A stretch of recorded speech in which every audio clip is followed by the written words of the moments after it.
أنا عايزة أجوز أختي لجوزي، اسمعوا مني الحكاية وانصحوني.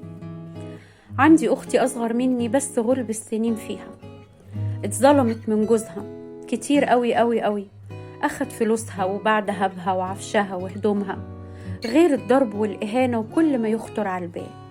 هي غلبانة قوي، بمعنى إنها بتاعت ربنا، يعني ما عندهاش نضوج كامل في عقلها. أحيانا تحس إنها بتفهم كويس جدا، وأحيانا تلاقي نفسك واقف قدام طفلة خايفة ومرتبكة ومش عارفة تتكلم. المهم من كتر الضرب سابت بيتها وجوزها وعيالها وجت عندنا. أنا أمي متوفية وملهاش حد في الدنيا غيرنا أنا وأخواتي. هي غلبانة قوي، وأنا دلوقتي سني كبر داخلة على 60، وهي لسه في آخر الأربعينات، وجوزي في الستينات برضو، لسه محتاج زوجة وشباب وكده. يعني أسفة مش هقدر أوضح أكتر من كده، بس أنا متأكدة إن انتوا فاهميني. يعني جوزي محتاج إنه يتجوز، وأنا فعلا كبرت. المهم أنا خايفة على أختي قوي، خايفة عليها من كل الدنيا. على فكرة هي عايشة معايا من أكتر من 2 سنين، وحاليا هي اتطلقت بحكم محكمة. ومع الأسف أسفة جدا إني أقول لكم إن جوزي اتحرش بيها أكتر من مرة، وهي قالت لي وواجهته وطبعا أنكر، لكن أنا مصدقة أختي. أنا بفكر بجدية، ومش علشان حاجة غير إني خايفة عليها من الدنيا ومن الناس، لأنها طيبة وغلبانة قوي شبه الأطفال. بفكر أتطلق من أبو ولادي وأجوزها له، بس مش عارفة قراري ده صح ولا غلط. علشان كده عايزاكوا تنصحوني. أنا كل تفكيري إن أختي أو بنتي تبقى تحت عيني، وعلى فكرة هي بتقولي يا ماما لأني أنا اللي مربياها. أنا خايفة أخد قرار واندم عليه، وخايفة أسيبها معايا في البيت برضو واندم، ومش عارفة هينفع أسيبها عند حد من إخواتي ولا لأ، لأن هي مش بترتاح عند حد غيري.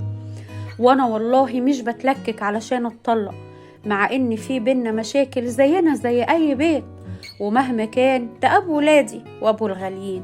وعلى فكرة أنا منتقبة، فهل ينفع بعد ما يتجوزوا يقعدوا معايا؟ مع العلم هي كده كده بتخدمني، ربنا يكرمها. عاوزة حل أحافظ بيه على أختي من جوزي وأبقى مطمنة عليها، وفي نفس الوقت أبقى خدت قرار مندمش عليه. تنصحوني أعمل إيه؟ بصي حبيبة قلبي، طالما انتي كده كده هيقعدوا معاكي، يبقى ليه تتطلقي؟